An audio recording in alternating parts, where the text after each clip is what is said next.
ለእግዚአብሔር ቃል ያለኝን አመለካከት ከቀየረ አንድ ጥቅስ በጣም በዋነኝነት ዮሐንስ 17:17 ላይ ያለው ቃል ነው። ቃል እውነት ነው፣ በእውነትም ቀድሳቸው የሚለው የእግዚአብሔር ቃል በጣም የእግዚአብሔር ቃል ውስጥ ምናልባትም በጣም ብዙ ሰው ላይረዳው ይችል ይሆናል ብዬ እሰጋለሁና ከፍተኛ የሆነ የመቀደስ አቅም አለ። የእግዚአብሔር ቃል የሰው አእምሮ ውስጥና የሰው ሕይወት ውስጥ ሲገባ የሰውን ሕይወት በቅድስና የመሙላት አቅም አለው። ለዛ ነው ጌታ ኢየሱስ ቃልህ እውነት ነው፣ በእውነትህ ቀድሳቸው ያለው። ሐዋርያው ጳውሎስ ሮሜ መጽሐፍ ምዕራፍ 12 ላይ የሚናገረው በተመሳሳይ ይሄኛው ነው። ምንድነው የሚለው? በአእምሮአችሁ መታደስ ተለወጡ እንጂ ይህንን ዓለም አትምሰሉ ነው የሚለው። ምንድነው የሚቀይረን ሲባል የእግዚአብሔር ቃል ጉልበት ነው።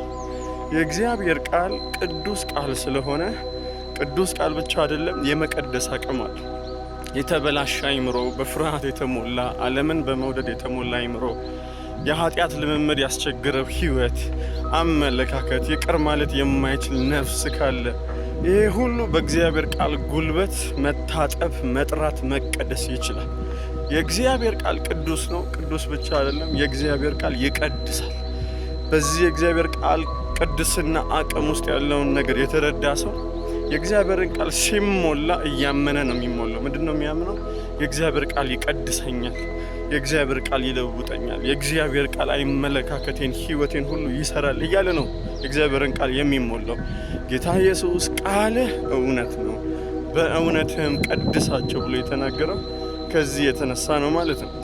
መጽሐፍ ቅዱሳችን ለምንድን ነው በየጊዜው መሞላት ያለበት? ለምንድን ነው በየጊዜው በእኛ ውስጥ ማደር ያለበት? ለምንድን ነው መመገብ ያለብን? ልማድ ስለሆነ ብቻ አይደለም፣ ሕግ ስለሆነ ብቻ አይደለም፣ ስርዓት ስለሆነ ባናደርገው አንዳች መዓት ስለሚመጣብን እንደሱ አይነት መንፈስ አይደለም የእግዚአብሔርን ቃል የምንሞላው። we have to believe፣ ልናምን ይገባል። የእግዚአብሔር ቃል እኛ ሊቀድስ ይችላል። እውነቱም ለመናገር ከዚህ ከእግዚአብሔር ቃል ውጪ እውነተኛ ቅድስናን መለማመድ አይቻልም። የእግዚአብሔርን ቃል ችላ ያለ ሕይወት የቅድስናን አቅም ከየት ሊያመጣ ይችላል? ከየት ሊረዳ፣ ከየት ሊያገኝ ይችላል? ሕይወታችን በፍርሃት አይቀየርም። ሕይወታችን በጭንቀት አይቀየርም። ሕይወታችን በስጋት ሰው አየኝ አላየኝ በማለት አይቀየርም። ሊቀየር የሚችለው በእግዚአብሔር ቃል ጉልበት ብቻ ነው። ቃል እውነት ነው፣ በእውነትም ቀድሳቸው አለ ጌታ።